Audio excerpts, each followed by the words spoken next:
Hello, how are you doing? Great. It's great to meet you. Yeah, absolutely. We've only connected, I suppose, in the last few days, haven't we, on social media? So it's quite fun for me because we can just have a general chat and kind of find out a little bit more about you and what you do and what you get up to. And yeah, I just thought we'd connect this way and see what happens. Well, cool. So first of all, let's start by talking about you on social media. Recently, or in the last sort of not so long, you've started a YouTube channel, but you've probably been on Instagram a little bit longer. Is that right? Right. I think it all kind of started with my Facebook page. Okay. I started doing all of my running on a separate Facebook page from my personal page, just because I knew, yeah, I didn't want to bombard a lot of my friends that weren't interested in my running with, boring them with all my running talk. And I had started connecting with a lot more people online that were also runners, and we kind of tapped into that community. And so that was just kind of a way for me to connect with them. And from there, I kind of started the Twitter account, and just kind of extra way to tap into the running community, and then the Instagram from there. And the Instagram was suggested by a friend of mine who is a weightlifter. And so it's a shout out to her. Her name's Tinker Barbell on Instagram. And anyway, she suggested that I include an Instagram as well. So I started that not too long ago. Well, okay, that's really good, isn't it? Because I think for me as well, I kind of did it in a bit of a strange order. I started with YouTube, and only recently I've sort of gone back and done the Instagram, and I only just got Twitter. I do have a Facebook page, but that, similar to you, I didn't want to bombard my friends who I just knew wouldn't be interested in it. So I've kind of kept that relatively quiet. But it's just seeing which channels are the most effective, I think, for you as an outlet. I'm not somebody who really tends to take a whole lot of pictures unless I'm being a bit jovial, a bit silly. So for me, Instagram was something I just stayed a little bit clear of, unless I was just having a bit of fun with it. Right. But so for you, where do you connect most with people?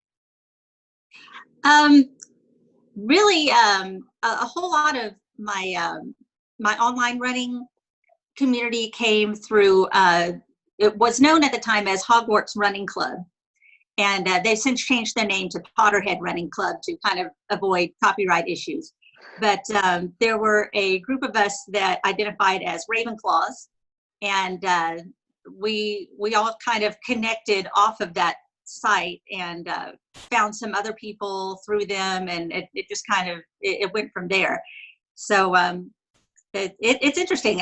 I've been talking to a lot of these people for several years, and have maybe met one or two of them face to face, but we're all incredibly supportive, and they enable me to they are definitely enablers, because I'll say, should I enter such and such race? So yes, you want to do that. So it's probably because of them that I still do as much as I do. That's amazing. So with the Potterhead Club, is that predominantly virtual running events, I assume? Yes, everything's virtual. They usually have about 6 or so events per year, and each event benefits a different charity. Each medal is themed around something from the Harry Potter universe. There's a year-long house cup that we're trying to earn, get different points for medal registrations, and for what we call direct impact projects, where we've done things before, like donating school supplies and things like that, and whichever house donates the most towards that, then they get extra points. So their motto is I solemnly swear to do much good.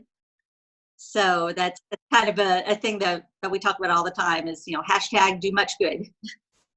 That's really, really fascinating. Like I say, I've done a few virtual running events, and they've never been themed as such. It's always been maybe just in relation to just getting the medal. And when I first started running, I did it for myself, just to give myself a little personal boost when it comes to the post. It makes you feel good. But then because they weren't linked to things, I started to kind of drift away from that because I just didn't feel like it was really doing much good apart from, you know, these companies spending money on medals and just producing lots of things which weren't really going to achieve anything other than maybe put a smile on my face. But it's fascinating for me to hear you talk about a running club like that does so much more. And yeah, it does give back to the runner, but at the same time, it's providing a service to the community and I assume further beyond that as well. I can see the top you're wearing now. I assume that's another. Is this is a physical race, is it, at Disney? Yeah, this was the last physical race I was able to do before everything kind of fell apart this year. But it was the Disney Princess Half Marathon. I've done the Walt Disney World Marathon weekend before. Kind of an interesting story about the marathon one year, but suffice to say, I've never completed a full marathon before, but half marathon seems to be my jam. And I've never done Princess Marathon, but it didn't work out this year that I could go to just marathon weekend just because of scheduling. And my sister, who is a Disney cast member, said, I really think you ought to consider doing the Princess weekend. I really think you'd like it. So I said, okay, well, that's what I'll do. And signed up and kind of worked really hard over the last year or so to improve my half marathon time. The first half marathon I ever ran was probably about 5 years ago. Didn't know what I was getting into and didn't check out the course beforehand. It turned out it was a very hilly course and it was raining. And so I think I ended up doing just a little over 3 hours to get through that half marathon. And I was, you know, just so happy to be done with it. So I figured anything that was going to be under 3 hours. Well, based off of a 10K time that I sent in for my proof of time, Disney said, we estimate that you're going to finish in about 2 hours 25. So I said, okay, that's what I'll aim for, 2 hours 25. You know, I'm going to go and try and set my PR, and ended up finishing in 2:18. So I was absolutely thrilled when I crossed the finish line. I just tears running down my face, and they had a cast member sprinkle pixie dust on my hair, and it was a great weekend. They sound like really phenomenal events. I know that some people that I followed Instagram did the Disney Paris the weekend there, which is the nearest one to me, not too far if I was going to travel. And I've always been really intrigued by it, more by, I think, by the atmosphere and the environment, and just doing something that's a bit more kind of all-encompassing rather than just having the marathon day as such. It's more of this event, and there's so much around it that you can do and get involved with. So to hear you speak so positively about the experience you had, I think just sort of proves that there's something in the future for me to explore at least. And of course, going overseas would be even more amazing. That's actually my bucket list, is Disneyland Paris, the half marathon. Wow. Well, so in terms of the weekend, which you spoke of before, are there numerous races within that weekend you have to do, or you can just dip in and out? You can dip in and out. They have a 5K, and they're all on separate days, a 5K, a 10K, a half marathon, and a full marathon. If you choose to do the both the full and the half marathon, they call it the Goofy Challenge. And then if you choose to do what they call the Dopey Challenge, that's where you do every race for the entire weekend. Wow. And I have quite a few friends that do that. I'm just like, I don't think I don't think I would last that long. Wow. Okay. So there's definitely a lot of opportunity for the keen runners then to get some mileage in over the course of a weekend. I'm not sure I'd be that pleased to tackle that maybe the first time around. I'd have to dip my toe in the water during training to see if that would be something I could even manage. But yeah. So then moving on from there, when I looked at your Instagram for the first time, I saw that the reference to this kind of the zombie running, and I thought, what is going on here? Because I wasn't sure much of what was going on with it in terms of whether it was app related, another virtual sort of running series. I wanted to talk to you a little bit about what is that? Well, back when I was first thinking about running, you know, everybody gets it in their head of, I'm going to run a 5K someday. And I kept saying that there's a 5K that is here in town that's for a charity that's very dear to me. And my sister was encouraging me to train for it. And she said, hey, I found this app called Zombies Run. And she goes, I know you like horror movies and you like zombies and things like that. So I think you ought to check it out. She goes, it's a whole story that you run through. And she goes, you need to listen to it. And so I checked it out. It's actually a great app. It drops you down into the middle of a story. It's after the zombie apocalypse, and you've been dropped into this town, a township that is trying to resettle, and they have runners that work for the town, and they go out on supply missions and try to escape the zombies, and turns into all kinds of political problems with other townships and things like that. And so that it's this whole involved story and trying to figure out how the apocalypse started in the first place and how can they stop it. And they've just got these amazing voice actors, and just as the years have gone on, the sound design has gotten amazing. There's been a couple of times it's caught me by surprise because suddenly I'll hear a zombie behind me and go, oh, and realize it's in my headphones. So they started a few years ago, just kind of on a whim, said, we'd like to do a virtual run, and we'll have the same voice actors, and we'll kind of put you into a separate part of the story. It's a different part of the storyline. And they put this together just to kind of see how it went. And so I was in one of the first groups that tried out this virtual run that they did, and it was great. They added on to the story. They gave you a medal. They had shirts that went with that particular mission. If I remember right, it had instructions on the back on what to do if this runner is bitten, please stand back. And they send you all these different little things, different cards and stuff like that that add on to the story. So you have these little artifacts. And so they kind of put this whole experience around the virtual race. So it's not just the medal, you get this whole extra part of the story that you're part of. That's really special. That is really, really good. And I think it's been such a long time, I suppose, since I've explored it whilst I've been a runner, that it's something that I would be looking into now, just to, I suppose, keep on my toes and just be able to enjoy something whilst I'm doing a run. And I think for me to see what's out there, be a great time. And as I say, I looked in your profile and I saw it and thought, wow, I like my horror. I like all those sorts of things. I think it'll be good fun, even just to get a bit of spook when I was running. It has the option of, you can turn zombie chases on and off during the course of your run. You can set it for either distance or for time, and you can turn on zombie chases so that at different points during your run, it'll say zombies spotted at 25 meters, and then you'll start to hear them behind you, and you hear them get closer, and so you have to run faster. So it encourages intervals that way. Yes, I feel that would work very, very well. I think I would respond quickly to that kind of sound effect in my ears as I was running. So in terms of you as a runner then, where did it all begin? What was running for you at the start? Oddly enough, I ran a little bit of track in junior high. The coaches mistakenly believed I had some sort of talent for running. I don't. I'm not athletic at all. And I say that a lot on my channel, is that everything I do is in baby steps, and everything that I gain, I have to work really, really hard for, because I have no natural athletic ability. My experience is in literature and the arts. That's what my degrees are in, and that's what I'm actually good at. And so, in fact, that's why I dropped out of the track team in junior high, was because I was getting more involved with drama club, and that was taking up all of my time.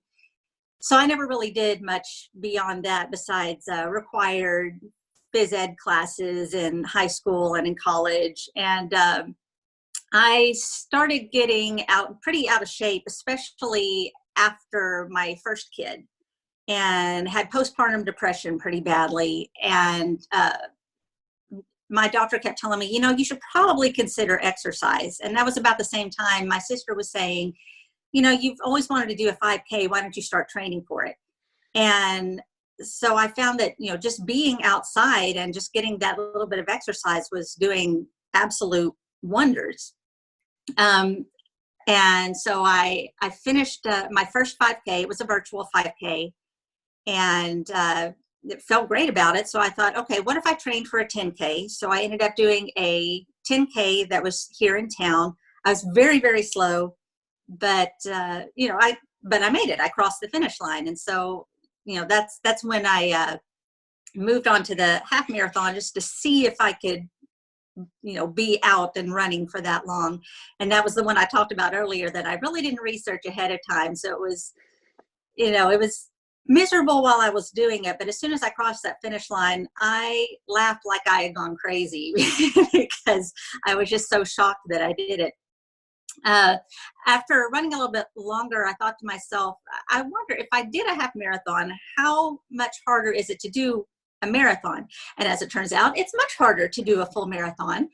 I ended up running the Walt Disney World Marathon, and oddly enough, they were having interesting weather that particular weekend. It was much warmer than it usually is in January and much more humid. And in fact, I talked to a gentleman from Brazil who was in the elite group for that same race, and he said he was 20 minutes behind his usual time. So it was, the weather was just pretty bad. And I kind of pushed through as hard as I could. I got to just past mile 20 and started thinking to myself, why am I not moving? Because my body thought it was moving, my brain thought it was moving, but I was actually standing still. And next thing I knew, everything went dark. And that's when I opened my eyes, and they were putting me in a golf cart and taking me to the medic, who said, you don't need to do anything else today. You've done all you can do. So they went ahead and took me to the finish line, and they said, look, you did over 20 miles. You deserve a medal. So they gave me my medal. And But that was the last time that I attempted a full marathon. I've kind of stuck to 15Ks and half marathons ever since then. But it's been 5 years since then. I've done a few 20-mile runs, and hopefully, if things are back where they're supposed to be as far as races go, I'd like to attempt a full in 2021. That's really, really good. I didn't even do any small races at all. The first race I entered was a half marathon. I've been doing some training, and I did that half marathon with my uncle, but similar to you, I just sort of assumed that it would be flat, and it turned out that it really wasn't flat, and it became a very, very hard day out. And I booked 2 half marathons, one weekend apart, again not really realizing what that meant to actually race in a distance of a half marathon, and the recovery time. So that second one was a bit of a mess for me.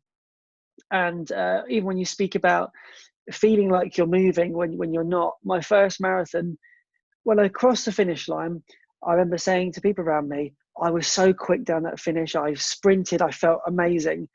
They filmed it. I didn't realize, but they'd filmed it.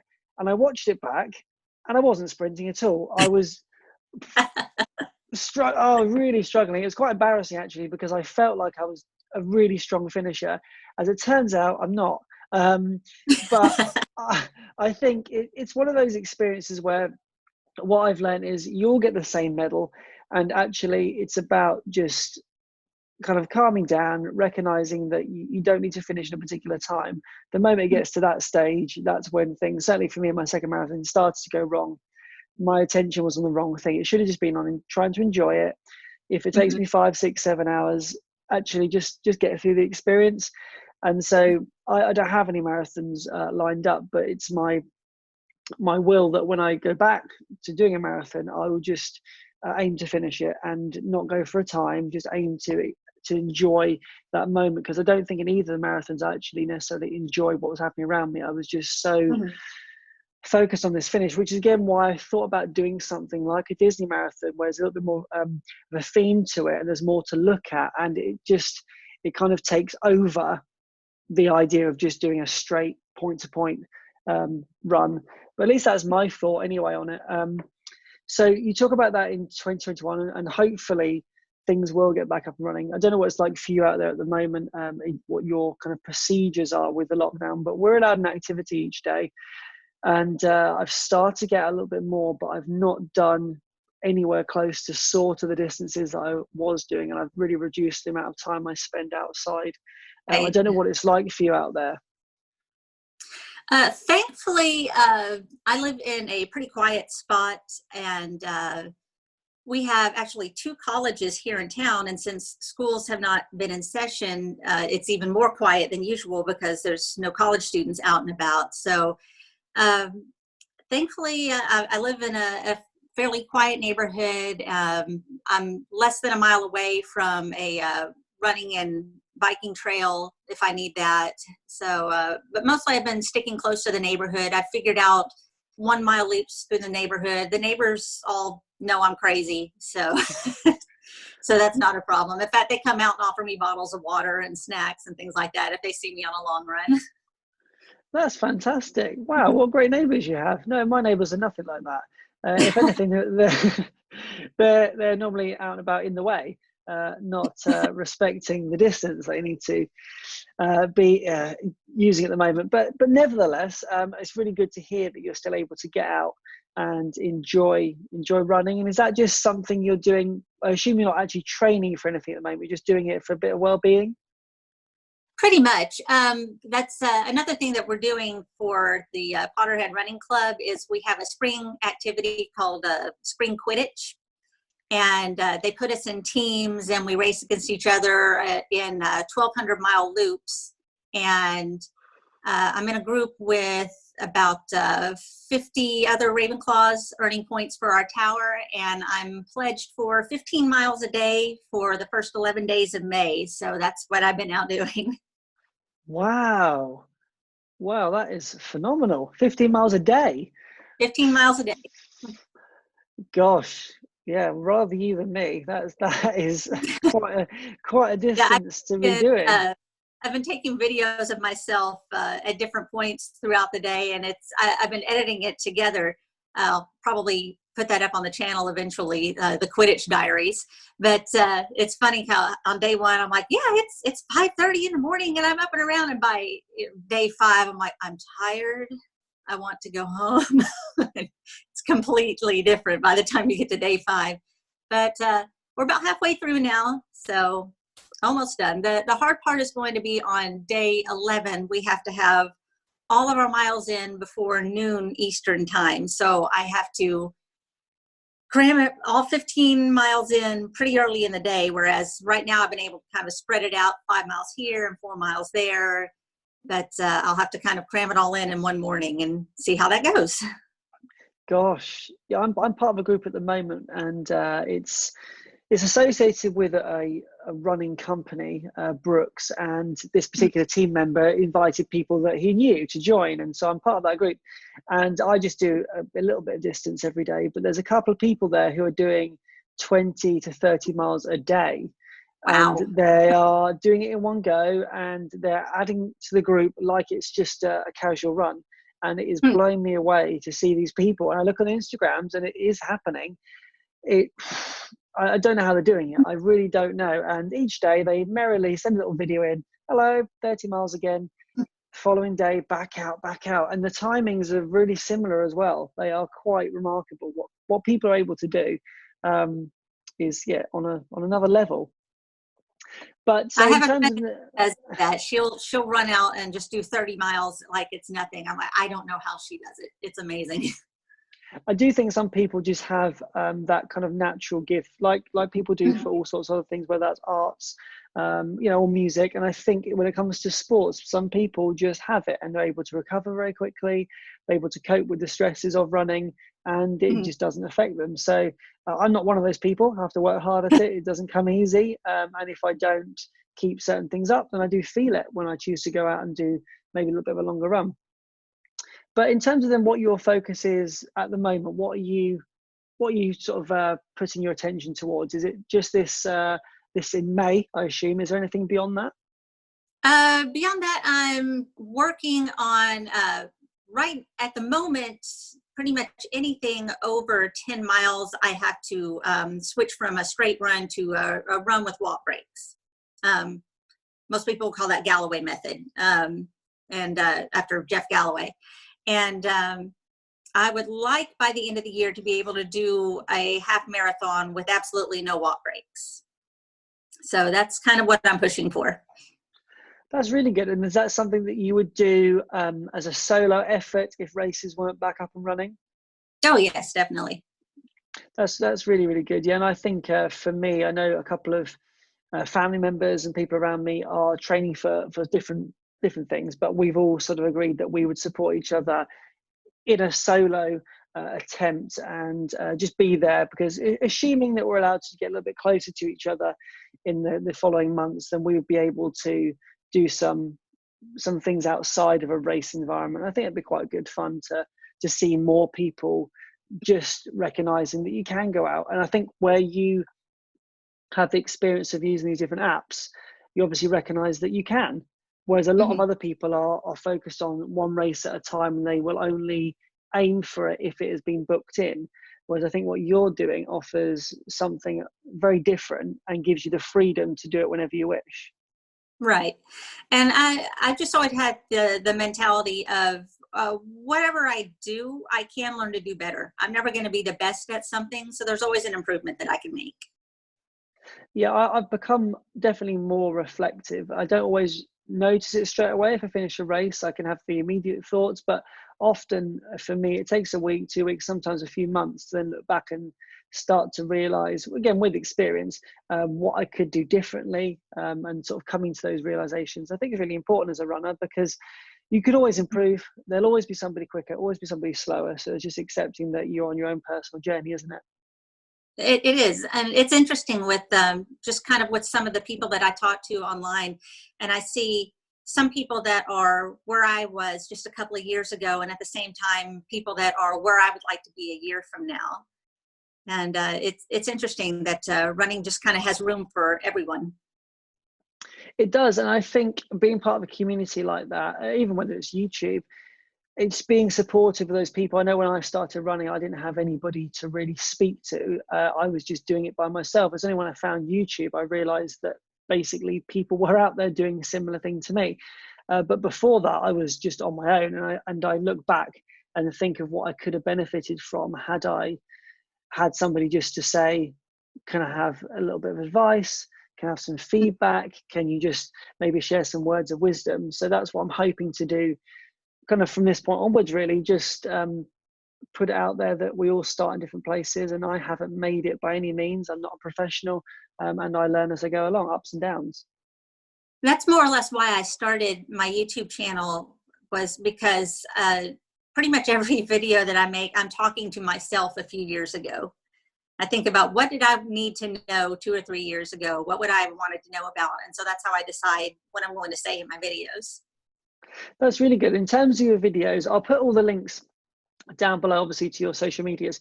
So how frequently do you post on different channels? You think about Facebook and Twitter and YouTube, Instagram. Which one do you spend more time on? Well, in my my YouTube channel, I try to put up at least 2 videos a week, usually on Tuesday and Thursday.